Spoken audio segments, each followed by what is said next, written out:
Hello and welcome to How to Log In. In this video, I'm going to be teaching you how you can share your Zangi number. So let's go ahead and start the video without wasting any more time. So if you don't have a Zangi Messenger app on your phone, just go ahead and download it from the Play Store. After that, go ahead and open the app. Now you can see the share icon. Just go ahead and click on share and you can see that this is my number. You can share it, or else you can go to your profile and you can share your number like this as well.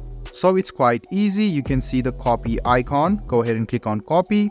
You can see the message or the number has been copied. Now you can go ahead and share it with your friends. So there are two ways. You can either click on the share icon and you can see that you can share your Zangi number with other social media apps and send it to your favorite people. You can talk privately in Zangi without the messages being leaked.